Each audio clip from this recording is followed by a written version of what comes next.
Ionic bond वो bond होता है जो दो आयंस के बीच में बनता है। जब पॉजिटिव आयन नेगेटिव आयंस को अट्रैक्ट करता है तो उनके दरमियान जो बॉन्ड होता है उसको हम आयनिक बॉन्ड कहते हैं। इसीलिए इसका नाम भी आयनिक बॉन्ड रखा गया है कि ये जो बॉन्ड होता है वो आयंस के बीच में बनता है। ठीक है, दूसरी बात ये कि यहाँ पर जो होता है जब बॉन्ड बनता है तो यहाँ से एक इलेक्ट्रॉन कंप्लीटली ट्रांसफर हो जाता है दूसरे एटम। एक एटम से इलेक्ट्रॉन कंप्लीट ट्रांसफर हो जाता है दूसरे एटम।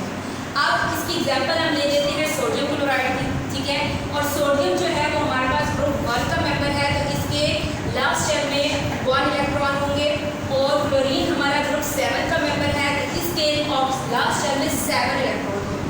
ठीक है, ये बात आपको समझ आ गई है। नेक्स्ट हम देख लेते हैं कि जब सोडियम और क्लोरीन आपस में बॉन्ड कैसे बनेंगे। अब जो सोडियम है इसके लास्ट शेल में 1 इलेक्ट्रॉन है, इसको अपना ऑक्टेट कंप्लीट करने के लिए 7 इलेक्ट्रॉन्स चाहिए। जबकि क्लोरीन है इसके लास्ट शेल में 7 इलेक्ट्रॉन्स हैं तो इसको अपना ऑक्टेट कंप्लीट करने के लिए 1 इलेक्ट्रॉन चाहिए। अब ये सोडियम के लिए बहुत मुश्किल है कि कोई ऐसा एटम हो जो इसको 7 इलेक्ट्रॉन दे दे, मुश्किल है।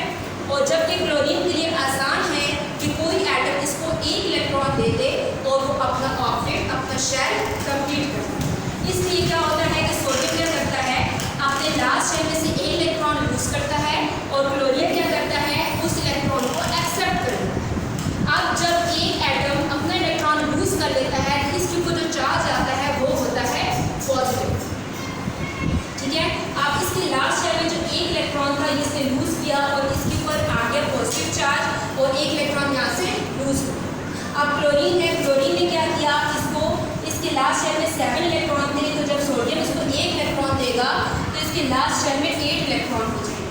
अब दोनों का ऑक्टेट हो गया कंप्लीट।